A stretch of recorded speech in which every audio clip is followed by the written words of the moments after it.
How are you? Today we are taking our remaining content that is related to the history, and this is the second last content of this topic, and it is related to the remaining part of the Sufism and topic number 7. In this segment we will take about the communication and the language part of the Sufism and what is the relation between the Sufism and the state on that time. What was the way of sultans and what was the way of king towards the Sufism, because as we have clear in the previous lecture there were two kind of branches can be seen at the time, that is the Shia and the Sunnis, and the Sunnis was the most strict followers of the Muslim religious branch of the Muslims, and the Shias and the Shias has can be seen as the main converted between in this that is the Sufism. So and we have seen that is the Sufism was most spread in the many part of the other countries and including India. So India we have seen regarding to the different kind of awliyas like Nijamuddin Awliya, Sheikh Muhyiddin Chishtis. So there are 5 main centers which have been seen in your book. So every center is very important. Apart this we will see about that कि how they most famous on their time, कि ये उस time में इतने famous कैसे हुए, what kind of languages was used by the Sufism, because as we have clear कि Sufism language was most easiest language because they have all poets या all music that is related to the local language in the sense that is कि जिस language को most of people बोलते हैं सभी लोग easily समझ सके, और ऐसी भाषा जिसमें सभी भाषाओं का कुछ ना कुछ शब्दों का इस्तेमाल किया जाता है, चाहे वो हिंदू हो, मुस्लिम्स हो, चाहे वो उस टाइम सिखों की गुरबानी हो या कुछ भी ऐसे शब्द हो जिनको यूज़ किया गया हो, तो उसी बेसिस पर उन्होंने मिक्स वर्ड्स के बेसिस पर अपनी अपनी उन्होंने कुछ रचनाएं तैयार की हैं.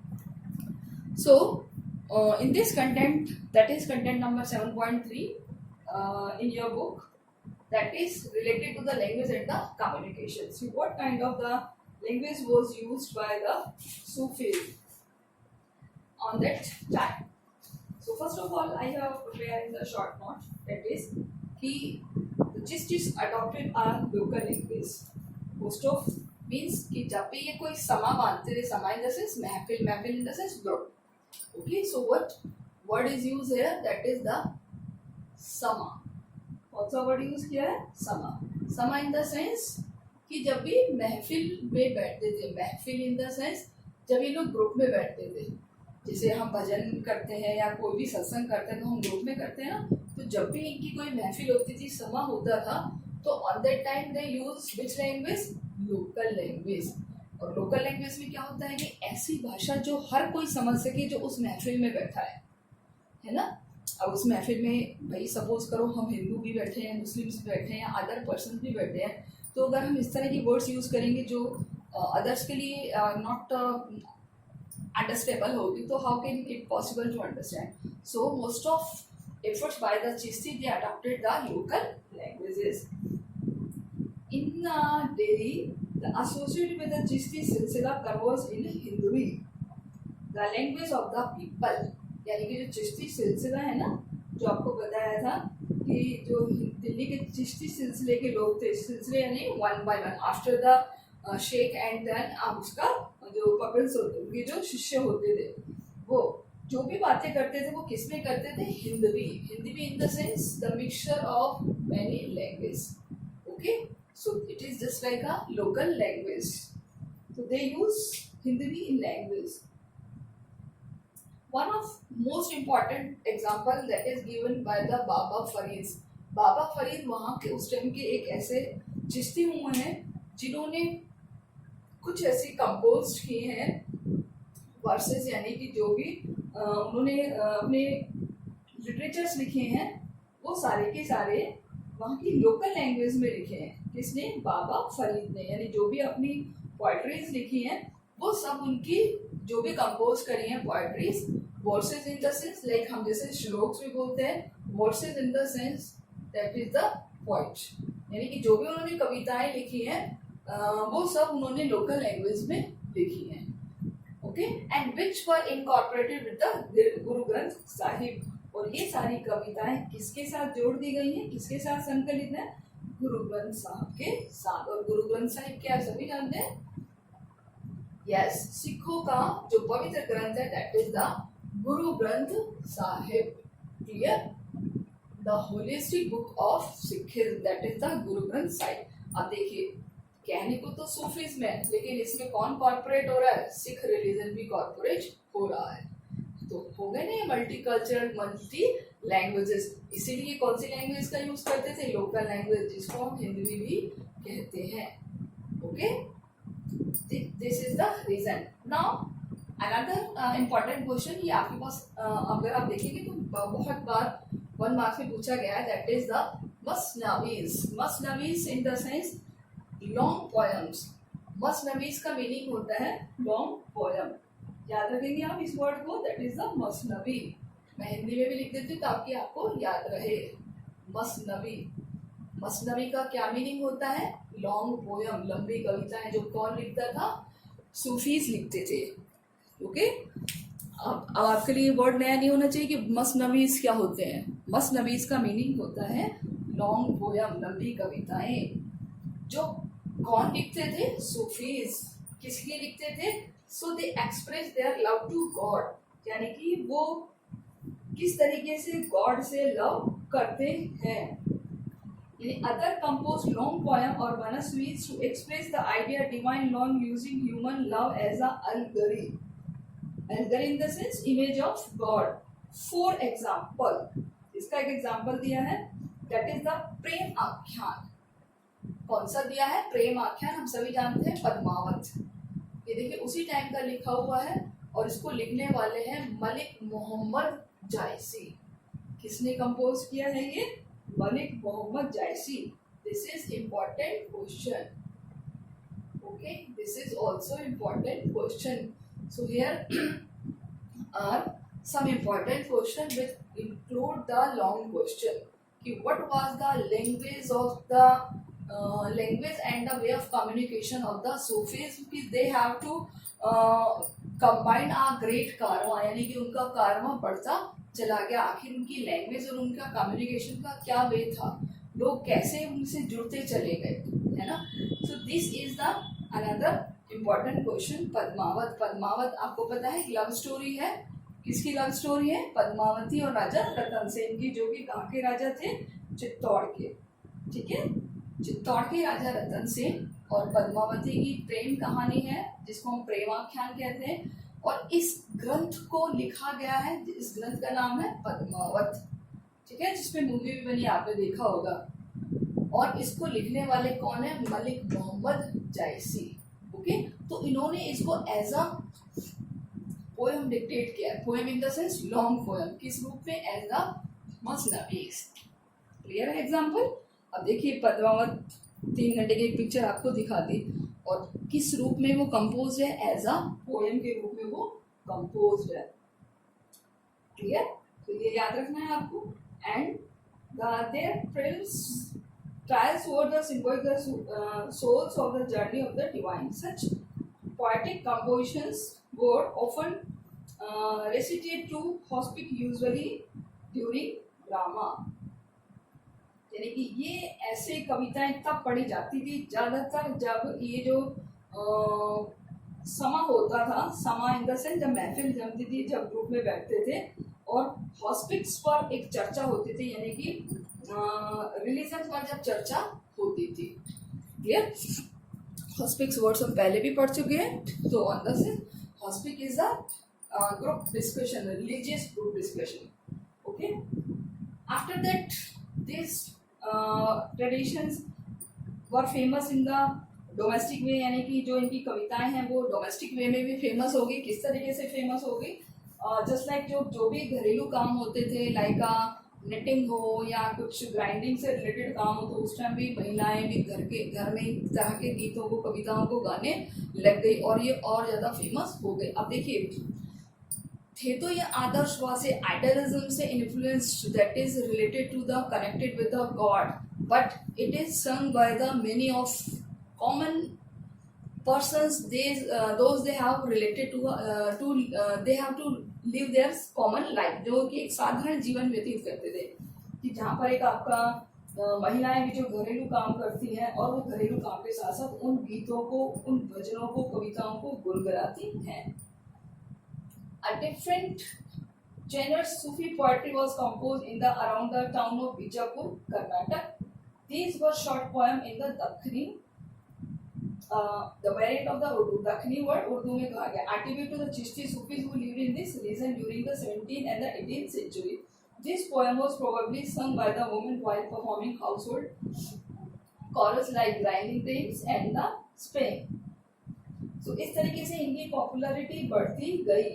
जो एक बहुत बड़े लेवल का था, जो ज्ञान की बातें थी, अब ये ज्ञान की बातें कॉमनली घरों तक भी आ गई थी. इवन वो महिलाएं भी उनको गुनगुनाने लगी.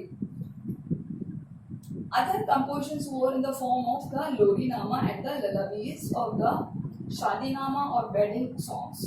अब इस तरह की कुछ ऐसी compositions भी डेवलप होने लगी जो एज अ लोरी के तौर पर भी काम आती थी और शादियों में भी गाई जाने लगी. तो इस तरीके से एक न्यू कस्टम, एक सॉन्ग का नया ट्रेडिशन चल पड़ा जो हर ओकेजन पे तैयार होने लगा. आपकी बुक में एक ब्लू, पर्पल ब्लू में एक बॉक्स दिया हुआ जिसमें चरखा नामा लिखा हुआ है. अब एक लेडी जो चरखा स्पिनिंग का काम कर रही है स्पिनिंग व्हील पे, और वो कुछ गा भी रही है चरखा चलाते हुए. आपको पढ़ने की जरूरत नहीं है, मतलब आपको सिर्फ रीड करना है, लर्न नहीं करना. It is an example. Okay, Charkha Nama a song set to the rhythm by the spinning wheel. जब वो चरखे से काट रही है तो उस ड्यूरेशन में वो किस तरीके से सिंगिंग भी कर रही है. So in this segment, this part is very important. There is a 3 1 marks question by Farid. It is composed verses in local language and incorporated with the Guru Granth Sahib. मसनवीज क्या होती है? Long poems होती है. कौन लिखता है? Sufis लिखते हैं. किस लिए है? क्योंकि ये अपना प्यार गॉड के प्रति कैसे एक्सप्रेस करते हैं. एग्जाम्पल, पद्मावत किसने लिखा है? मलिक मोहम्मद जायसी ने. ये पार्ट इसका बहुत इंपॉर्टेंट है 1 mark के लिए. Now our next segment, that is the 7.4 Sufis and the states. In Sufis का स्टेट्स से क्या रिलेशन था? स्टेट्स यानी कि हम बात करेंगे उस टाइम के किंग यानी सुल्तान, यानी उस टाइम के जो राजा होते थे, सुल्तान होते थे, उनके साथ इन सूफीज के क्या रिलेशन थे? अच्छे थे, खराब थे, सोसो थे, क्या थे? हम बात करेंगे उस टाइम के. लेकिन हम सभी जानते हैं कि जो ये सूफीज हैं और जो स्टेट है यानी किंग के साथ इनके रिलेशन बहुत अच्छे थे, क्योंकि इनकी जो एक पॉपुलैरिटी, इनकी जो एक प्रसिद्धि थी डे बाई डे बढ़ती जा रही थी. क्यों बढ़ती जा रही थी? क्योंकि एक तो ये जो गाते थे, सिंगिंग थी इनकी बहुत ज़्यादा लोकल लैंग्वेज में थी, तो हर किसी को बहुत अच्छी लगती थी, हर किसी के दिल में उतर जाती थी. जब कुछ हमें अच्छा लगता है तो नो डाउट हम उसके क्या बन जाते हैं? भक्त बन जाते हैं ना. हम उसको फॉलो करने लग जाते. तो इनकी फॉलोअर्स की जो संख्या थी बहुत बड़ी थी. तो राजा क्या था? राजा भी चाहता था कि सूफीज़्म का साथ मुझे मिले तो मेरी भी पॉपुलैरिटी बढ़े, यानी कि मेरी भी जो राजा की भी इमेज है प्रजा में बहुत अच्छी हो. तो सूफीज़्म ने कैसे हेल्प करी राजाओं की, यानी राजा में सुल्तान, उस टाइम के सुल्तान की, और किस तरीके से वो बढ़ते चले गए. क्लियर? तो हम इसके कुछ पॉइंट्स तैयार करेंगे शॉर्ट में, but you can take help from your book and read it carefully because it is very easiest way to learn. So I have prepared some 3-4 line and which will explain for the long answer. Okay, लंबे answers में आपको ये explain करके लिखना पड़ेगा. So first of all, first line, the Chishti's tradition was simple. जो चिश्तीज़ tradition थी वो कैसी थी? सिंपल थी. ये 2 लाइन्स है, यानी कि जो चिश्तीज़ थे वो कैसी लाइफ जीते थे? बहुत ही सिंपल लाइफ जीते थे. वो डिस्टेंस रखते थे पावर से, यानी सत्ता से वो दूर रहते थे.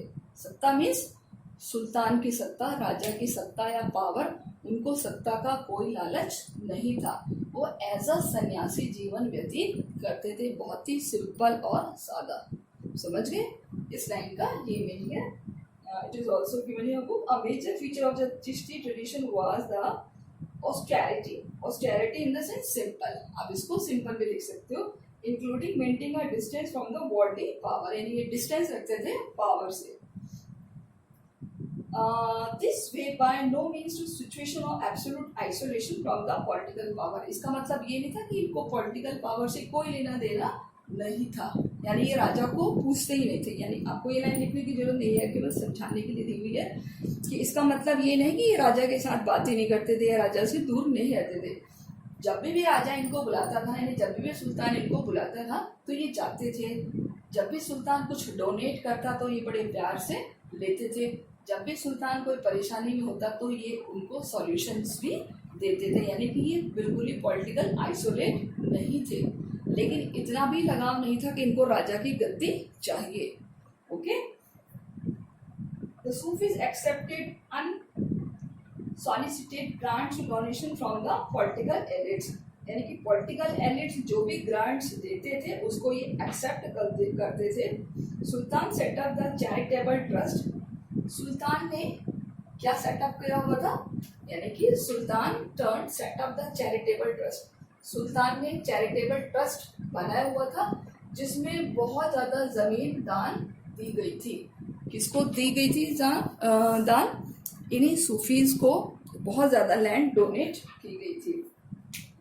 देखिए, बोल राजा ने दान किया है, राजा इन द सेंस सुल्तान ने दान किया है और सूफी संतों ने उसको एक्सेप्ट भी किया है। तो अभी पॉलिटिकल पावर से दूर नहीं है ना, यानी राजा के दरबार में जा भी रहे हैं और जो वो दे रहे हैं दान स्वरूप उसको एक्सेप्ट भी कर रहे हैं। बट इतना लालच नहीं है कि उनको राजा की गद्दी चाहिए। Okay, next, Chishtis accepted donation in cash और काइंड। जो भी इनको दान मिलता था वो सारा दान उसको एक्सेप्ट कर लेते थे, चाहे उनको मनी मिले चाहे कोई सामान मिले, कुछ भी मिले उसको वो एक्सेप्ट करते थे। And accumulate donation they prefer to use their fully immediate requirements such as food, clothes and living quarters and the ritual necessities at the time of sama। और उस दान में मिले हुए पैसे को या सामान को वो किसके ऊपर खर्च करते थे?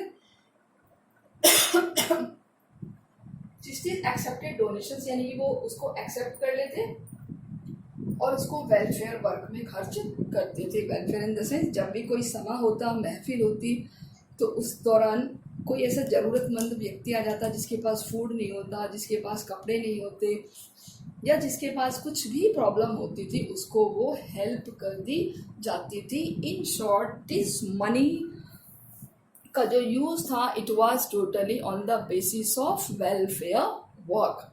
अब आप सोचो कि ये जो पैसा उनको दान में मिला है, अब उस पैसे को वो अपने पास नहीं रख रहे हैं, बल्कि उस पैसे को वो क्या कर रहे हैं, एज अ लोगों को हेल्प कर रहे हैं।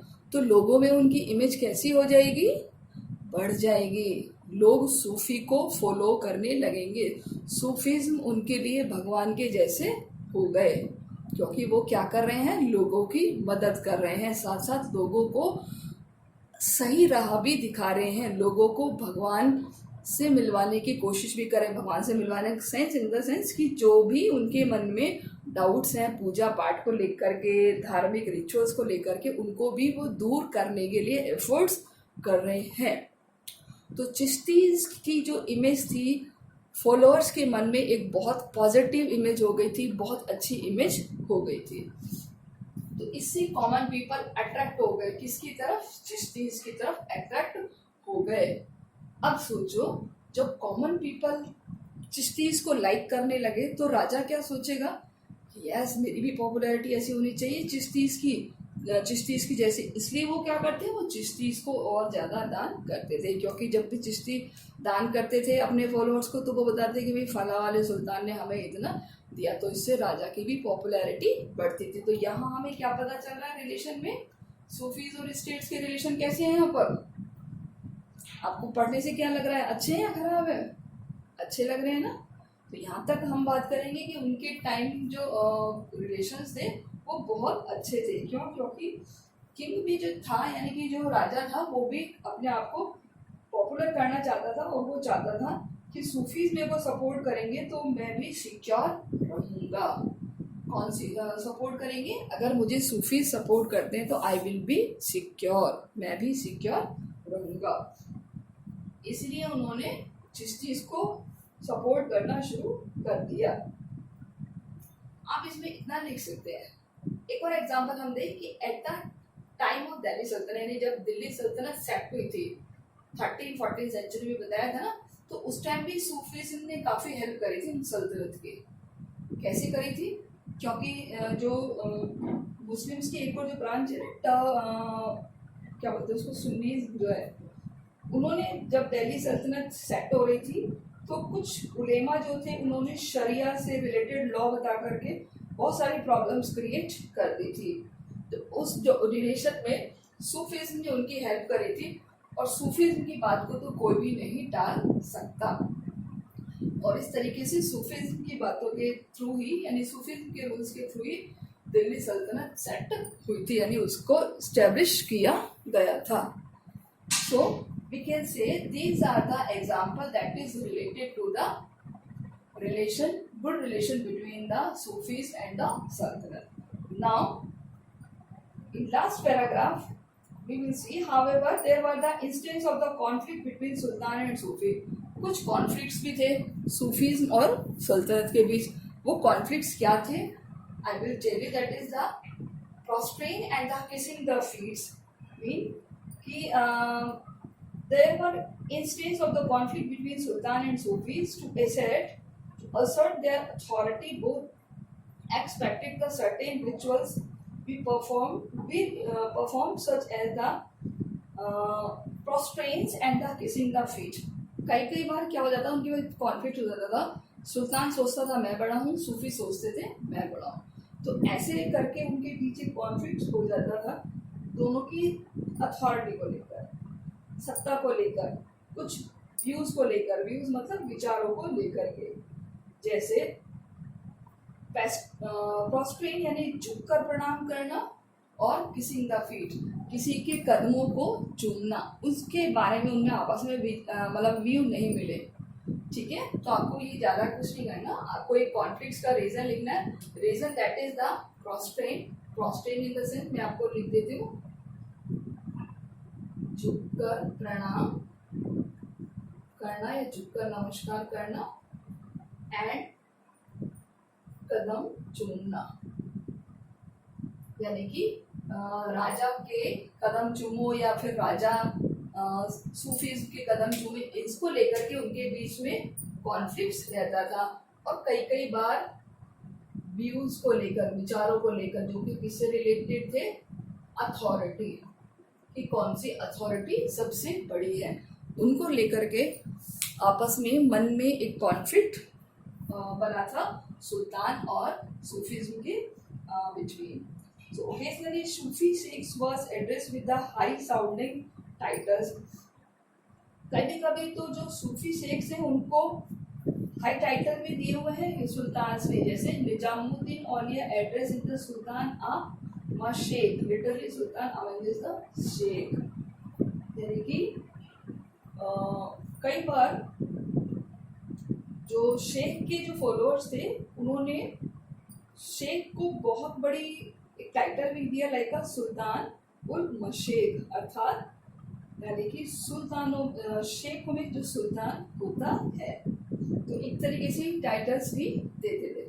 But we have clear that is a 3 round question, the language and the communication, and in between the some short question Baba Farid, and you can also prepare in the notes form, like इस तरीके से important लिख करके you can prepare as a notes, okay?